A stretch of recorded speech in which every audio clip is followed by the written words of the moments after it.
Hello everyone and welcome back to the channel. Today we're going to be checking out a 100 amp 12.8 volt lithium iron phosphate battery from MaxPeedingRods. So let's go ahead and open it up and see what we have.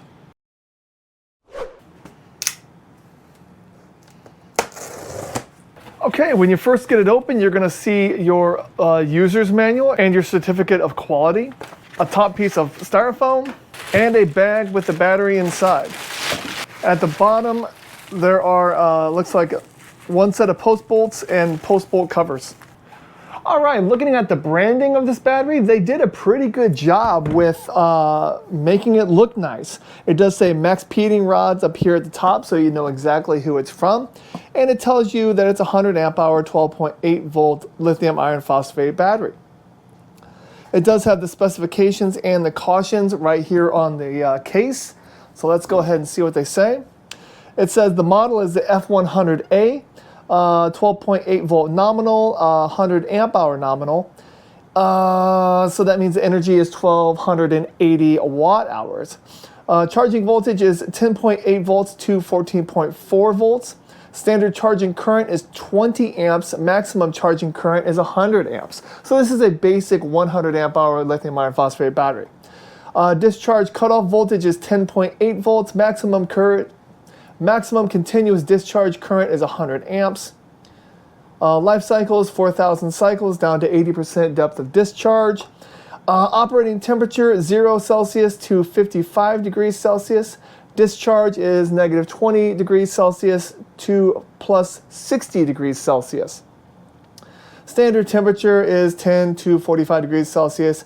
Recharge every 3 to 6 months. So all very standard stuff for a lithium iron phosphate battery of this caliber. So with every lithium iron phosphate battery that you receive, you should always start with taking the caps off and checking the voltage to make sure that it was shipped to you around 50%. So let's go ahead and check that now. Okay, and the voltage is 13.17, exactly where you want it. So the next step you want to do after you receive your battery is go ahead and charge it all the way up to 100%, which in this case would be a 14.4 volt charge. It is highly recommended that you use a specific lithium iron phosphate charger, and with this size of battery, a 20 amp charger would be perfect. So what I'm going to do is I'm going to go ahead and charge this all the way up to 100%, and then I'm going to perform a discharge test to make sure that we are getting at least 100 amp hours, which we expect.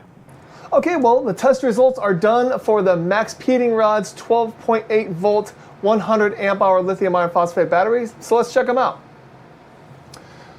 All right, you can see that the voltage curve is common to your Lifepo4 batteries. Let's see what it looks like at the first 5%.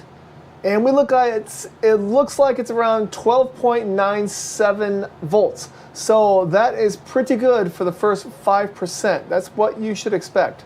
You know, right around 13 volts for the first 5%. And at the 95th percent of the test, it is at 12.06. So that's a little bit lower than I like. You know, that's about a about a 0.9 volt difference between the first 5% and the last 5%. So still, that is just fine. Let's look at the full capacity of the battery. We can see capacity is 105.98 amp hours, so about 6% higher than what is rated. So that's exactly what you want to see. I see that the average voltage is 12.66. A little bit lower than the 12.8 nominal that's posted on the battery, but still, I believe that's okay. So let's go ahead and try out some high amperage testing. All right, well, I am all ready to go to do our high amperage testing for this MaxPeedingRods 100 amp hour 12.8 volt lithium iron phosphate battery. All right, right here we have the battery all connected up with an amp clamp, which currently shows 0.68 amps going into the inverter. And the battery is sitting at 13.45 volts, so it is 100% full. I have my timer right here, and we have a 3,000 watt inverter right here, which has plugged into it a 1200 watt heat gun, which is going to apply our 100 amps for this 5-minute test, just to make sure that the battery can do it. So let's go ahead and start this up. Heat gun is on, timer set, and we are pulling 106 amps, and the voltage is dropped to 12.75. So we're gonna go ahead and let this run for 5 minutes, and I will be right back. All right, well, as you can see, it's been 5 minutes and 40 seconds, and it's handled this 100 amps. Actually, it's 108.6 amps, just fine. And our voltage is 12.54. And that's what I like doing about these tests, is because when I'm looking at the manual for this battery, it doesn't say anywhere on here what the high amperage protection is. It does say that, warning, do not charge the battery below 32 degrees Fahrenheit or 0 degrees Celsius. Charging below freezing may cause permanent damage. That right there tells me that it may not even have low temperature charging protection. So that's why after all this testing, we're gonna go ahead and open it up and see what it looks like inside. But let's go ahead and put 500 more watts in there, which should be about 60 more amps, I'm guessing. So we'll probably jump up to about 165 to 170 amps. Let's go ahead and do that now. All right, 500 watt heater is on. So our amperage is now right around 160, but it'll probably drop a little bit. Our voltage is still respectable at 12.28, and we're holding at 160 right now. The time is 7 minutes. We'll go ahead and just let that sit for, I don't know, 30 seconds or so. Okay, well, we're at 7 minutes and 35 seconds, and it's still running. So I'm gonna go ahead and move away that 500 watt heater and put in a 1000 watt hot plate. And we'll see what happens when we introduce another 50 to 60 amps. All right, here we go. 3, 2, 1, go. Our amperage is now at 207 amps. Our voltage is 12 volts. So it's still holding a voltage really well, even though we're pulling 200 amps. 207. The time is 8 minutes and 48 seconds. We'll go ahead and run this for a little bit. And actually, this battery, the high amperage protection should be shutting off right now. In my opinion, a battery should never go 100% higher than its maximum rated amperage capacity or amperage discharge. So I'll wait until like 9:30, and then we're gonna swap out that hot plate for a 1500 watt heater, and we'll see what happens there. We should never max out a 3000 watt inverter on one 100 amp hour battery that has a 100 amp BMS inside. All right, we're going on 10 minutes. We're still pulling 206 amps. So I'm gonna go ahead and take out this heating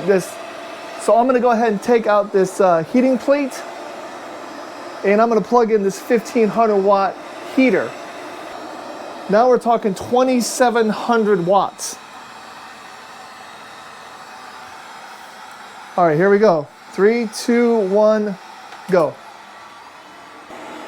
All right, we are now pulling 253 amps, and the voltage is 11.77. There is kind of a warm spot on top of the case. This battery definitely does not have high amperage protection. Just judging by this, there's no way we should be running this if it does have high amperage protection. Sometimes they say they can run for like a second for 300 amps, but it should never be running 250 amps for longer than 5 seconds at the very most, let alone 30, 40 seconds. So unfortunately, in my book, this is definitely a fail for high amperage protection. All right, the next step is going to be, I'm going to go ahead and crack this battery open. And hopefully I don't have to crack it at all, because this battery actually has something that is very rare for 100 amp hour 12 volt batteries. And it has screw ports on the top. So I hope that this is just screwed on, no glue, and I can easily just pop it off. So let's go ahead and get that done.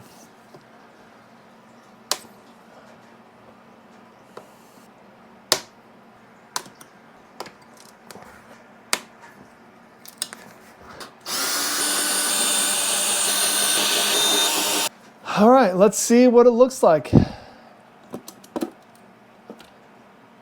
Okay, well, the first thing that I notice is that this piece of styrofoam right here became unglued, probably due to the heat from the BMS, because everything about this is still pretty hot. We have a pair of 8-gauge wires for the negative, a 5-gauge for the positive right here. And that is perfectly sized for a 100 amp BMS. That would only be perfectly sized for a 100 amp BMS that has high amperage protection. These are not sized for handling a sustainable 200 amps or 250 amps. Let's see, the BMS, it says it's a JBD BMS. And right here, it looks like there is a temperature sensor taped to the top of the cell, so that's exactly where it should be. It's underneath this tape, but it's glued in, so we'll cut that out and test it. So it's good that it has one of those. Here are the balance leads. I noticed that none of the wiring is really like strapped or taped or anything like that, so the wire management could be better. I also noticed this, like this positive, I mean, I can bend it. I mean, that's, again, I know this is a 100 amp battery, but I feel like you shouldn't be able to just easily bend the positive connection. I do like the fact that everything is glued and screwed, so that is definitely a positive. All right, well, unfortunately, I've been trying for a while, and I cannot, this pack is cemented down to the bottom of this case, and I just can't get it out. But let me go ahead and show you some other things about it before we test the low temperature charging probe. Down there you can see that there is expansion and contraction humps on the bus bars, and the bus bars are laser welded, which is a nice little feature. Again, we do have a pair of 8-gauge wire right here going from the BMS to the negative terminal, or to the negative cell. But let's go ahead and get this probe out right here and see if it has low temperature charging protection. All right, you can see that we are charging about 63 watts into the battery right now, so let's go ahead and put an ice pack on this temp sensor to see if it will trigger.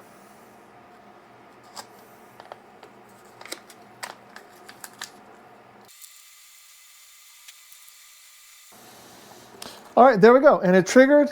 We are not charging anymore, so it does have low temperature charging protection, which is perfect.